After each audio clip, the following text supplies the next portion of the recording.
Ayun. Hello guys! So for today's video ay mangunguha kami ng kangkong. Ari ay pang-deliver namin sa Talipapa dito malapit sa may SM. Hoy, pingin panali, aba naman. So ayan mga kasama ko, nangunguha na sila kanina pa. Aba, ako'y napapagtalo ata. At marami na sila napapanguha. Ayan. Ilan papangunin natin? 100. Ko, anong oras namin matatapos sa race? So ngayon, kanina pa kami dapat magsisimula ay sabi nung aking kapatid ay mag-vlog daw din eh. Ayan. So are ho ang aming kangkungan. Abay marami ho are. Ayan. Nakakita nyo sa akin likuran. Lahat ho yan ay kangkong. Yan ho ay malinis.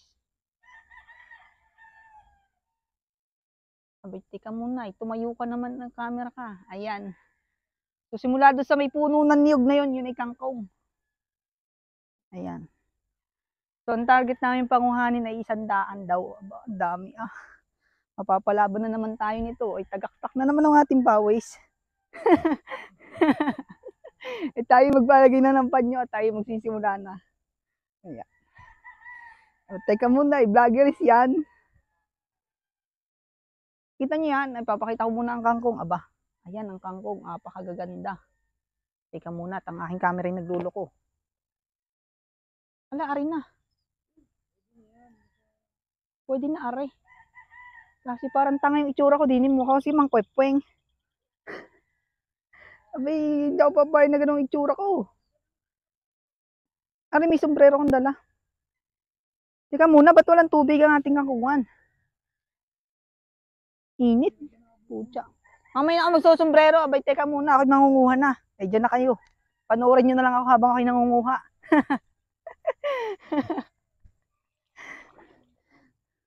Ang target daw namin ay 100. Diyos ko po, bago maka 100 ah. Bakit wala yung kutsilyo ko? Nasa yung kutsilyo ko? Ay, nasa may puno ng halaman. Ano? Ang ba 100 ang kukunin? Abaw. Wala rin na, mamaya na. Kita mo ay nagbablog. Ano, vloggeries yan. Kasi napakainit na. Anong oras pala? Ipapakita ko muna ang kangkong. Aba, quality rin kangkong. Ang sarap sa sinigang. Oh, ayan ang kangkong. Oh. So nakakapanguha kami dito ng marami. Kahapon nanguha din kami 100 tali. Ay, 165 na tali. So 165 na tali, yun ay consider as. Ilang bundle yun ate? Ang isang bundle ay ano, 20 na tali ng kangkong. Ilan yun? 6? 8 bundle yun kung tutuusin. So pag bundle, sinabing bundle, yun ay ang laman nun ay 20 na tali ng kangkong. So meron na namang may mga may-ari nun. So ready for delivery na yun. Pag once na dinala namin doon sa dalahan, dito.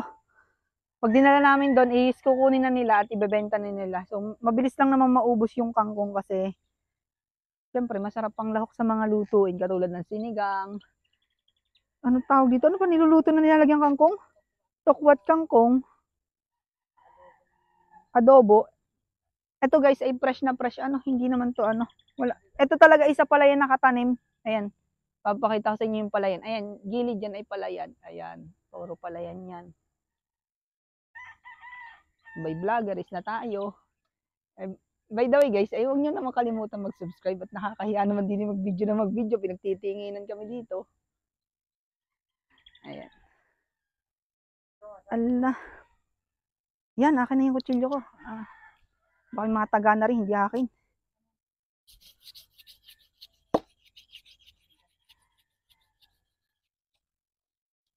Ang pangungunin ha. Kahapon ay 165, may 100. Araw-araw yan. Pag hindi na nakita ang likod nyo dyan, awak ko na laang.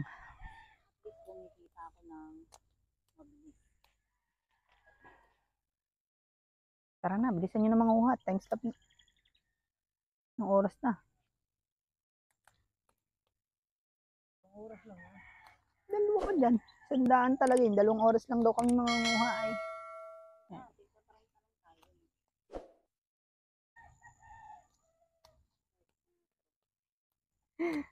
Ayan.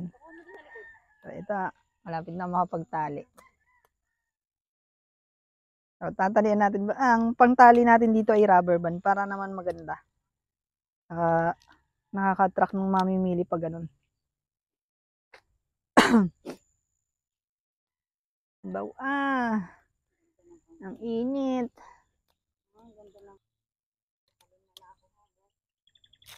Ayan. Oh.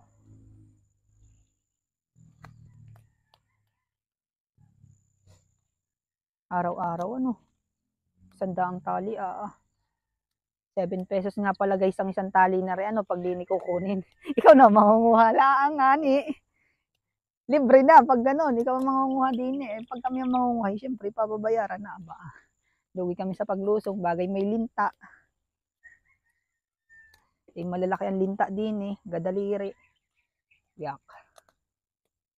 Bagay, anong isa namin kasama din eh, takot sa linta, pag nadikitan eh, ano na, nagatatalon.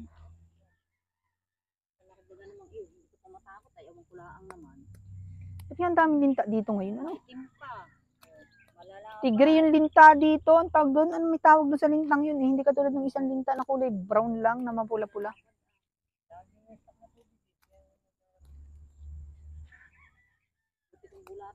Kung sa Mindoro gay garni, ang dami ng pananim. Lawak ng palayan, tas ang kangkong i-deliver lang sa tabi. Walang SM kasi doon eh, nasa Kalapan. Hindi pa tatayuan ng SM doon. Ha? Maganda nga rin, pang ano. Biro yung 700, nakaka 700 ganun, 3 oras ka palang nangunguha.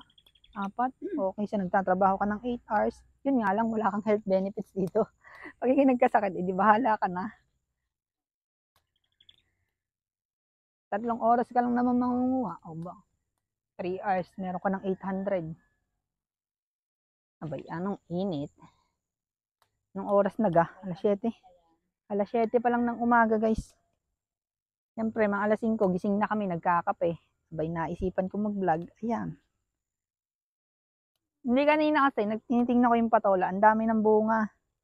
Siyempre, nakakatuwa naman. Diba? Isang buwan pa lang yun, ano? Magkatanim.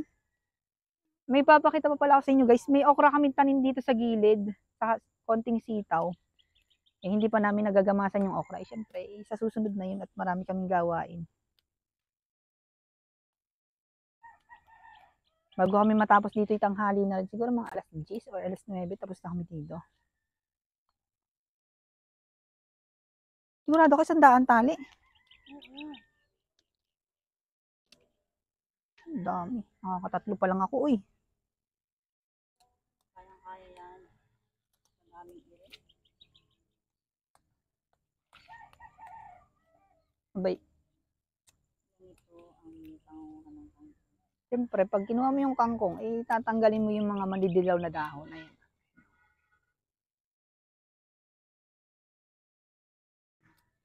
Saka dito guys, malapit lang yung ano, yung bilihan ng mga gulay, mga ano.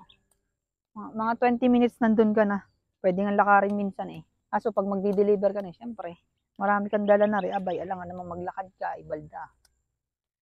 Siyempre, magsasakay ka na 20 pesos. Ay, magkano nga? 30, 40. 40 pesos.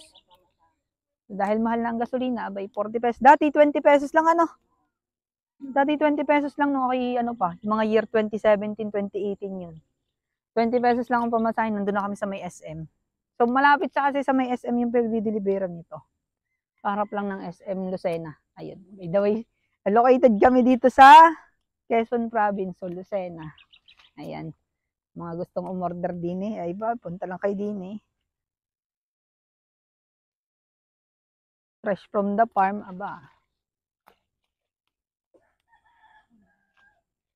Alo, init na. Ano po kung inisayang ang gluta natin. Kaya nga hindi ako nag-gluta eh. At araw-araw ako dito sa aking office. So, ay, teka muna. Ay, ari pala extra lang ha. Hindi araw-araw kuha ko din na ako may ano, full-time job.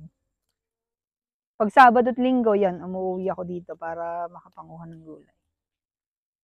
Ay, kung init. Yan.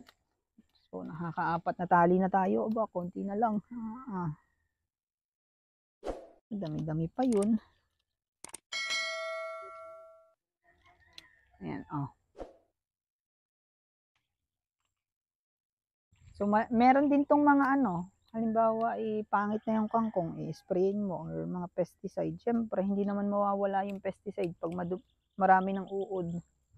Pero, minsan lang namang i-sprayin to, hindi kada linggo. Baka madali ng buhay ng tao pag puro spray na. Meron din tong ano, ay naabunuhan din to, fertilizer. Siyempre, hindi namin sasabihin kung ano yung fertilizer, ano, baka malaman nyo pa eh. Sikretong malupit. Hindi pwedeng merong abono. Hindi, meron siyang abono, pero hindi katulad ng ibang abono na ano talaga. Abono sa palayan. Dati kasi abono sa palayan, pangit daw yun. Ewan ko ba. Siyempre, tanong nyo na lang doon sa mga nabibilhan ng mga fertilizer dyan kung anong abono ng kangkong.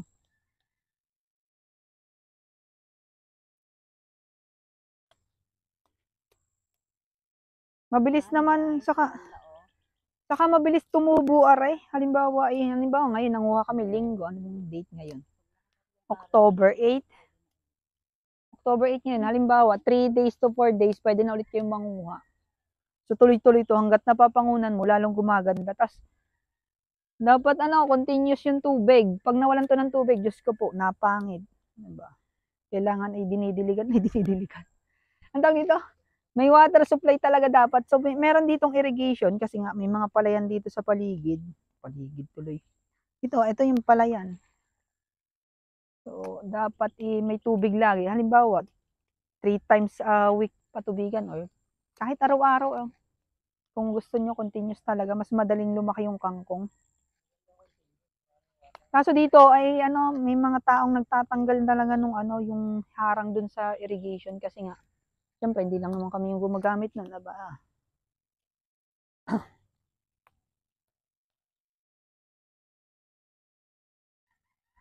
Madami-dami pa kaming pangungunin.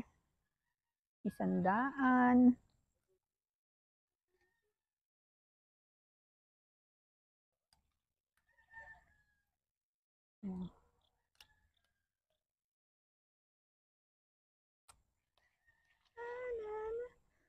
Baybay-tabi muna ako. Ang ganda ng baybay-tabi.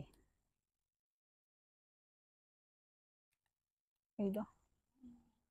So, pag gusto niyo ng sinigang tapos fresh na gulay, ayan, kuha lang kayo dito. Meron din ng okra. Dito, nabalak ng sinigang. Kangkong. Sitaw, wala pang bunga yung sitaw eh. Babagong tanim laang.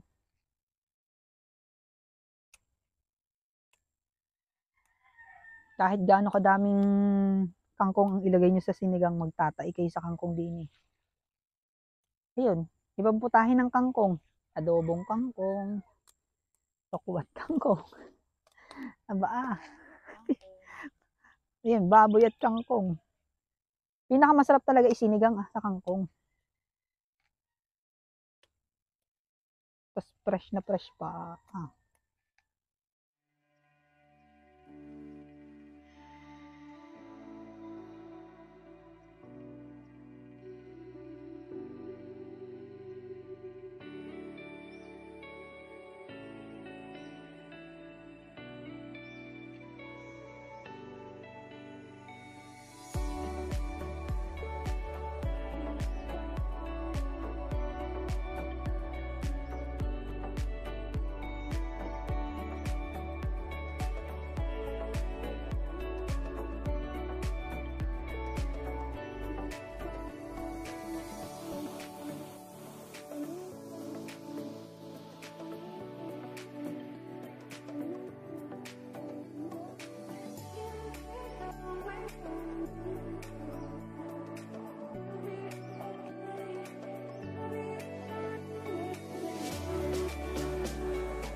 Mga 50 pa lang siguro guys na nakukuha namin. Ilan yun kuya?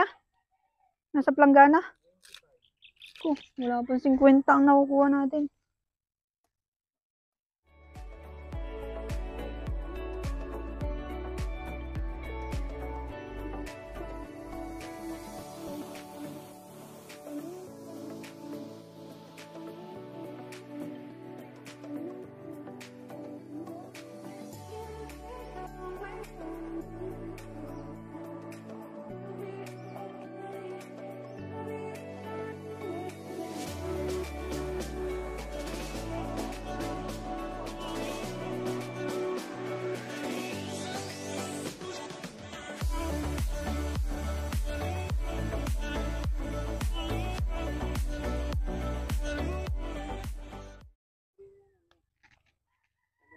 Ayan. Ayan ang kangkong, guys. Ayan. Oh, kita nyo yan. Ayan, oh. Pwede na magluto ng sinigang. Ayan, marami pa dito. Ayan, hanggang din yan. Sa kabilang dulo, yung. Tapos dito sa kabila, sa baba, meron pa. Ayan, kita nyo yan. Yung baybay pader na yan. Kangkong yan. Tapos meron pa kami mga laing diyan. Ayun. Kita nyo yun? Ayan, yung tabi ng pader. Laing na puti yan. Aba, masarap ginatan yan. Ay, yun laing pala na puti, galing daw Mindoro, lahi ng Mindoro yun. Abay, mangyan din. Ang sakit ng tiyan ko.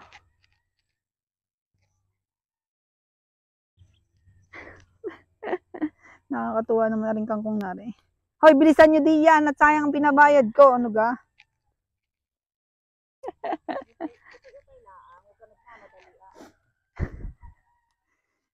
Ang init.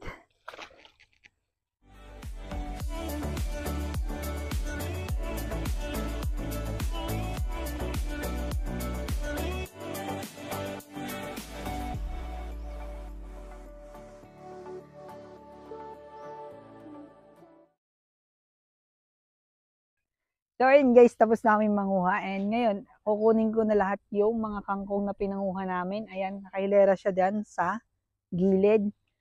So bibilangin na namin kung ilan ito ngayon and ang target namin is 100 na tali. Ayan, so 100 dapat.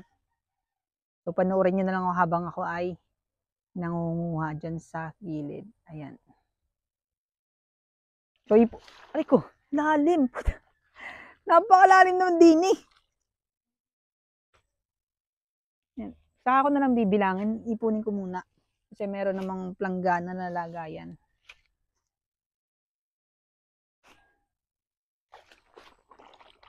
Napakalalim dito sa gilid na to ah.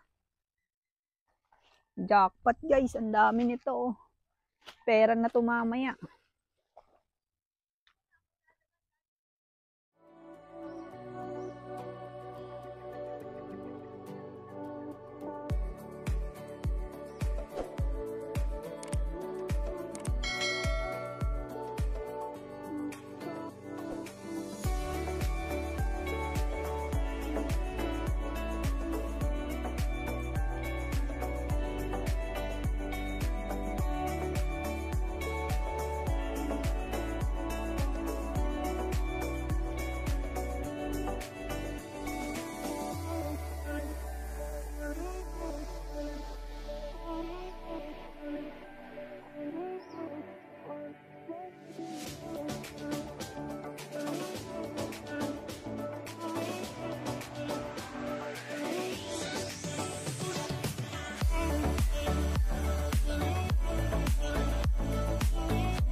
Eight.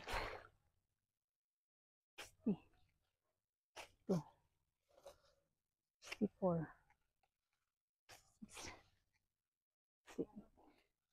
70.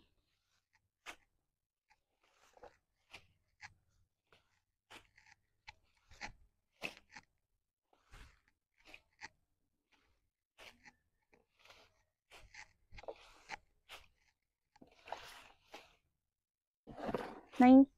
Naka 90 na tayo, hoy. 90.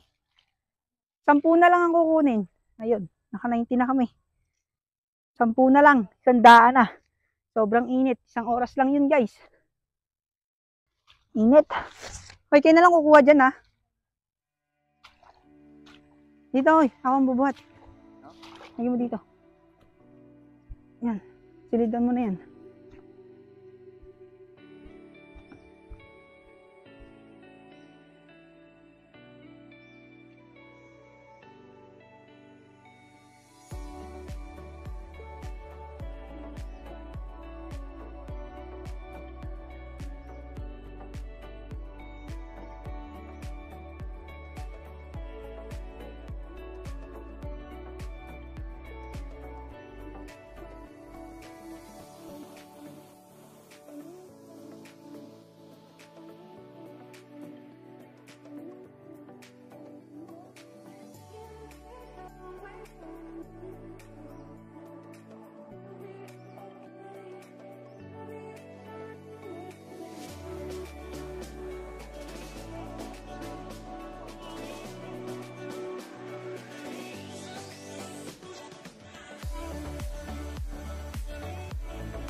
Kanina pang pinaglilingkit, hindi nag-intindi.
Ini.